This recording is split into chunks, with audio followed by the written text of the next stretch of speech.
வணக்கம், என் பேர் அஜய் வாசன். நாங்கள் எல்லாருமே கம்ப்யூட்டர் சயின்ஸ் கிராஜுவேட்ஸ். எல்பியூன்னு ஒரு யூனிவர்சிட்டி பஞ்சாபில் படிச்சுட்டு இருக்கோம்.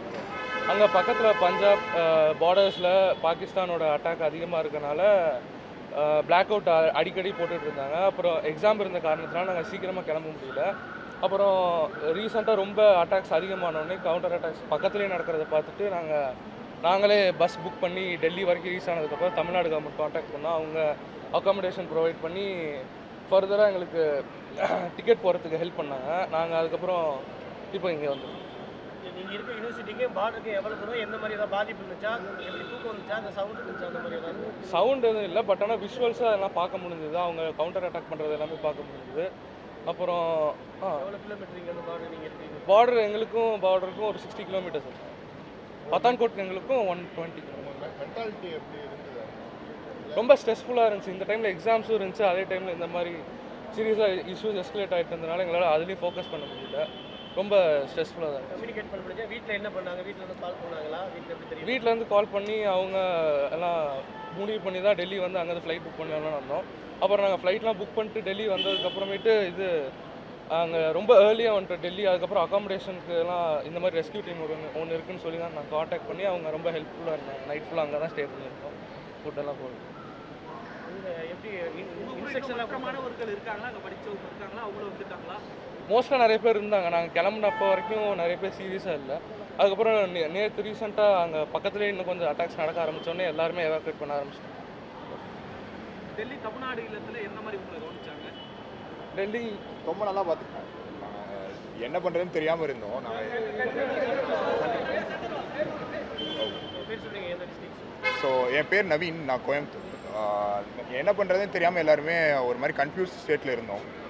சரி எவாக்குவேட் பண்ணிடலாம், எப்படி இருந்தாலும் நம்மளை எவாக்குவேட் பண்ண சொல்லிடுவாங்கன்னு ஏர்லியராகவே கணிச்சு நாங்கள் எல்லோரும் கிளம்பிட்டோம். ஃப்ளைட் டிக்கெட் எதுவுமே போடாமல் ட்ராவல்ஸ் புக் பண்ணி எல்லாருமே நாங்கள் பசங்க ஒரு 12 பேர் கிளம்பிட்டோம். போகிற வழியிலேயே ஃப்ளைட் போட்டோம். ஆனால் நெக்ஸ்ட் டேக்கு தான் ஃப்ளைட் கிடச்சிச்சு. ஸோ ஒன் டே எங்கே ஸ்டே பண்ணுறதுன்னு ஒரு ஐடியா இல்லாமல் இருந்தோம்.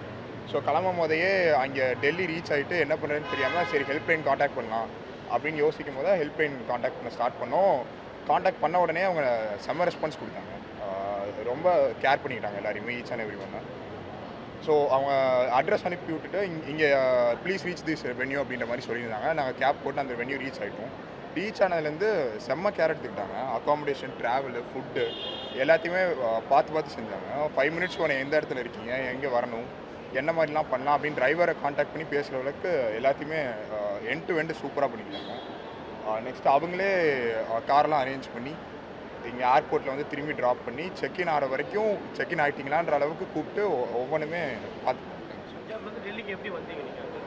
பஞ்சாப்லேருந்து டெல்லிக்கு அதான் நாங்கள் எங்களுக்கு வந்து ஒரு 2 டேஸ் பிஃபோர் நாங்கள் என்ன பண்ணுறதுன்னு தெரியாமல் முடிச்சுட்டு இருக்கும் போது பிளாக் அவுட் ஆச்சு. கரண்ட் ஒரு 2 மினிட்ஸ் ஆஃப் பண்ணி ஆன் பண்ணோம்.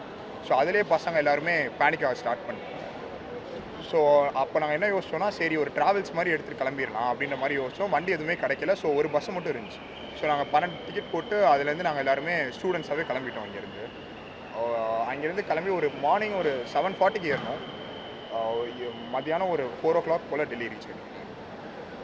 அப்போ வந்து ஒரு வார் சிச்சுவேஷன் அப்படிங்கிறது இந்த ஜென்ரேஷனுக்கே வந்து அந்த இருக்கும். நீங்கள் எந்த அளவுக்கு ஸ்ட்ரெஸ் ஆனீங்க? ஏன்னா பிளாக் அவுட் ஆனதுக்கப்புறமா ஒரு சின்ன சவுண்டு கூட ஒரு விதமான பேனிக் நம்மளுக்குள்ள ஸ்ட்ரெஸ்ஸையும் கொடுக்கும். அந்த சுச்சுவேஷனில் நீங்கள் எப்படி இருந்தீங்க? அதை கடந்து வந்தீங்க? எப்படி அதை கடந்து? ஸோ அதுதான் ஒரு 1 வீக்காகவே இந்த பேஜ் போயிட்டு இருந்துச்சு, கிளம்பலாமா கிளம்ப வேணாமான்னு சொல்லி. யூனிவர்சிட்டி சைட்லேருந்து அப்போதைக்கு எதுவும் கரெக்டாக நோட்டிஃபிகேஷன் வரல. ஸோ இந்த எல்லாருமே ஒன்றா இருக்கும் போது பிளாக் அவுட் ஆனவுன்னா சரி எப்படியும் நம்மளை இவாக்குவேட் பண்ண சொல்லிடுவாங்க அப்படின்ற ஒரு கணிப்பில் தான் நாங்கள் எல்லோரும் ஃபஸ்ட்டு கிளம்பிட்டோம். ஸோ கிளம்பவே நோட்டிஃபிகேஷன் வந்துருச்சு, எல்லோரும் கிளம்பிடுங்க அப்படின்ற மாதிரி. ஸோ அதுக்கப்புறமா இங்கே ரொம்ப டிராஃபிக் ஜாம் ஆரம்பிச்சிச்சு. ஸோ நாங்கள் எப்படி சொல்கிறது, லக்கியாக நாங்கள் ஏர்லியராக கிளம்புனதுனால நாங்கள் ஈஸியாக டெல்லி ரீச் ஆகிட்டோம் ஃபர்ஸ்ட். ஸோ அதான் பசங்க எல்லாருமே ஒரு கன்ஃபியூஸ் ஸ்டேட்டில் இருந்தாங்க, ரொம்ப ஸ்ட்ரெஸ்டாக இருந்தாங்க. இப்போ எல்லாருமே பாதி பசங்க ஃபர்ஸ்ட் வந்துட்டாங்க. இப்போ இன்னும் பசங்க கிளம்பி வந்துட்டு குஜராத், ராஜஸ்தான் அந்த மாதிரி ஸ்டேட்டில் இருக்காங்களா? உங்ககிட்ட நீங்கள் பேசுனீங்களா? அதான் இருக்காங்க சார். எல்லாருமே கிளம்ப ஆரம்பிச்சிட்டாங்க வீட்டுக்கு. எல்லாருமே யூனிவர்சிட்டி இவாக்குவேட் பண்ண சொல்லிட்டாங்க. வீட்டுக்கு போங்க, நம்ம எக்ஸாம்ஸ் எல்லாமே ஆன்லைனில் வச்சுக்கலாம், இல்லை ஏதோ ஒன்று அதுக்கு தகுந்த மாதிரி அரேஞ்ச் பண்ணிக்கலான்ற மாதிரி சொல்லுவாங்க.